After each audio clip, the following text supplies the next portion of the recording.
Hey, what's going on, everybody? My name is Corey, better known as the Seaman, and I want to welcome you to another edition of the Seaman's Cinema Sit Down. I tell you, man, sometimes I'm like, I just get on a roll with life and work and videos and going to the movies. I'll forget to talk about a movie, and I've done that here. I saw this movie a couple weeks ago. I got together for a Legion M meetup. If you're not sure what that's about, look up Legion M. I've done it in other videos, but if you're involved in any way with Legion M, we'll get these alerts, and sometimes when movies that they're involved with come out, we'll get a group of people together to go. And considering I go so often by myself, which I love doing, I prefer it. It is nice to go with a group of people every once in a while. So I did that, and I tell you, even though there was a bit of a downer pre-movie, I ended up really digging this one. So why don't you pull up a chair, man, take a seat. We're getting ready to dive in, spoiler-free, into Tolkien, the story of J.R.R. Tolkien, like pre-writing The Hobbit and, the Lord of the Rings series. And it's funny. I mentioned like kind of like a downer, damper pre-movie. We got together for brunch, and somebody in the group had seen the movie and was a hardcore Tolkien fan. Saw it at like a spot where they did a Q&A, I think, with the director, maybe some of the cast, and I believe Stephen Colbert. And he was like, "Yeah, man, like they just like they'd set things up, but then like, oh man, like they didn't really pay off on them." And I'm like sitting there, I'm like, dude, why are you downing a movie that like a whole bunch of us that haven't seen it are about to go see, and we were all excited like 5 minutes ago. It was a weird way to go into the movie because I was like, oh man, now I don't know what to think. Well, maybe it's because I'm not a diehard Tolkien fan. I've only ever seen the movies, and I've read The Hobbit when I was younger. We had one of the big versions of it that had like this beautiful artwork along with the writing. But outside of that, only the movies. And I really, really dug this story. It was cool to see like early years Tolkien. We start where he's a kid, and then we get to like the end of his high school going into college days. And that's when they kind of flip flop actors. They have some younger actors, and they flip over to our main lead, Nicholas Hoult, his group, kind of carry out the movie. But the movie is told from Tolkien's perspective during World War One, where he's in the trenches and he gets, I believe it's trench fever, and he's kind of like in one of these states where all this stuff is happening around him, and because he's in this feverish state, he's seeing things, man. Some of the imagery in this movie is beautiful, and the thing I think the movie does so well is it really lays the foundation where you can see what Tolkien built upon that led to The Hobbit and the Lord of the Rings movies.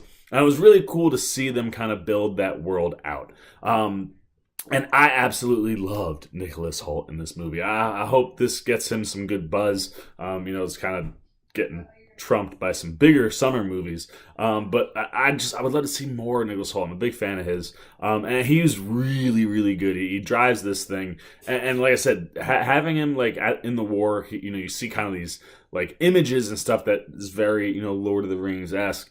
And then mix that with his backstory, and he'll, have moments where he kind of like will flash back and you see stuff where he's a kid. And like I said, when he's in college, or I guess, over, on the other side of the pond, you'd call a university. And it's, kind of story of him and his friends and kind of going through, all of that stuff. And it was just fascinating. First off, I just gotta say, the casting in this movie, goodness me. Like, the minute the kids hit the screen, I'm like, that's Tolkien right there. Because he looked so much like Nicholas Hoult. And then when you jump and get to the adult versions of the kids, you immediately know who all of his friends are because the adults look so much like the kids. It was wild. And that's like mentioning that he's with his group of friends. That is the heart and soul of this movie. And like he says it at one point, and we've heard it in the trailer, where he's like, it's a fellowship. It's more than just a group of friends, man. This is a group of guys that have the same interests, but that are always pushing each other to do their best at school and driving each other to go wherever they end up. And it's wonderful to watch this fellowship, and they refer to themselves as the Tea Club and Barovian Society, or the TCBS, which I absolutely love, man. I just thought it's just such an endearing way to look at your group of friends, because they would get together for tea and they would have these discussions about, academics or poetry or music, or just, driving each other to kind of push each other. And it was wonderful to watch this group build, because Tolkien and his brother, they experience a really bad accident where I believe their parents die, and they kind of end up, going into like group homes and then orphanages and stuff.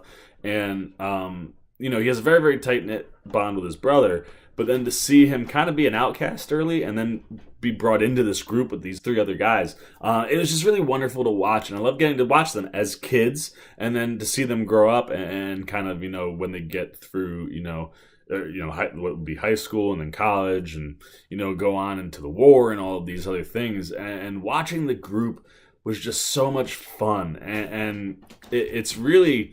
you got to give shout outs to everybody that's in the cast and his friends, Robert Gilson, Jeffrey Smith, Christopher Weiserman, who were played by Patrick Gibson, Anthony Boyle, and Tom Glencarney, respectively, as well as their young versions. The young versions of them also really, really good. Albie Marber, who plays Robert Gilson, Ty Tennant, who plays Christopher Wiseman, and Adam Bregman, who plays Jeffrey Smith.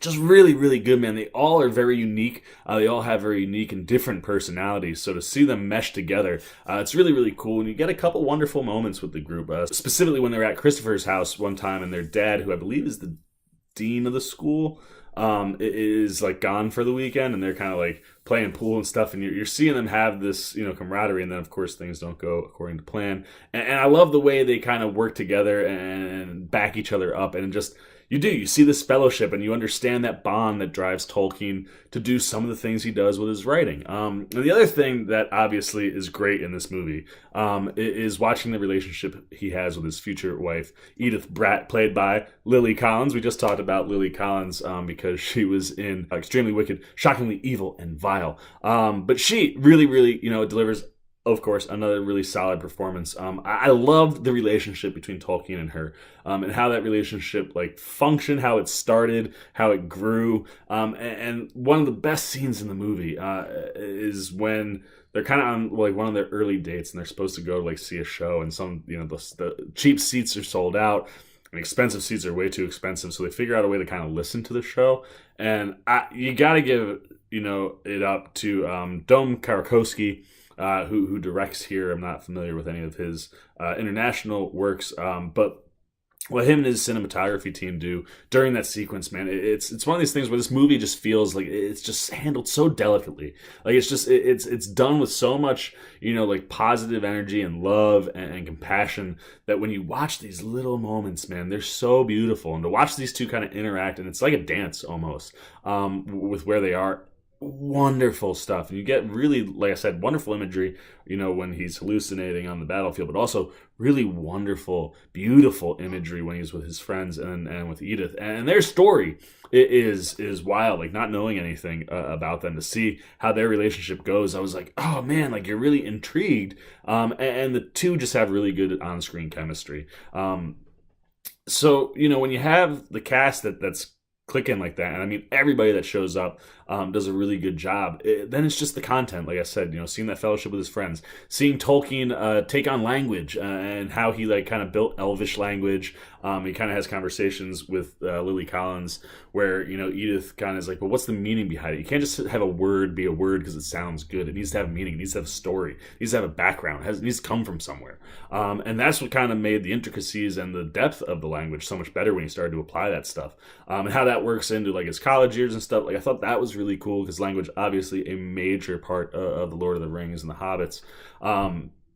So cool. It was just neat to see all this stuff that kind of laid the foundation, like I said. And then obviously later on in his life, the other things and major things when he wrote the books and met T.S. Eliot, all these other things, they don't touch upon that stuff, which I was totally fine with. Like I said, maybe for a hardcore fan, maybe it misses in some places, but someone who's just a casual movie goer like myself, who liked the movies and didn't really read too many of the books, I thought this was a really cool insight into Tolkien's life. And like I said, I thought it was just handled with such care. You really can tell how the people that worked on it really cared about the movie, and just how every scene is just taken care of so nicely, and the ups and the downs and the different places it goes, I just thought flowed really well. And you get to the end of the movie and you just go, That was a really solid movie, led by a really solid lead performance again by Nicholas Hoult, who I'm a huge fan of. So there you go, man. Those are all the Seaman's non-spoiler thoughts on Tolkien.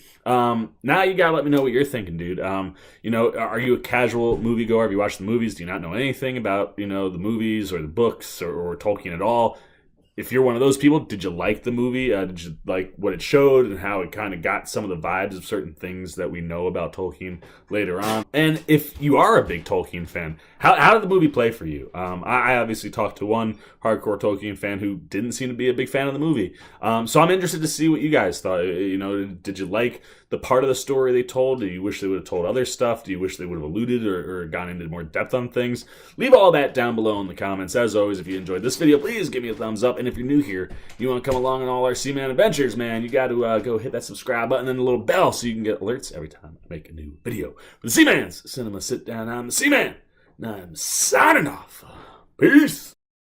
Well, you guys are still here. You must be looking for some more content. Well, don't worry, Seaman's got you covered, man. You got videos like this guy and this guy. And if you haven't yet, and you want to come check out all the Seaman goodies, join the Cinema Sit Down squad, man. Hit that subscribe button. And don't forget to hit the little bell down below that, too, so you can get alerts every time I make new videos.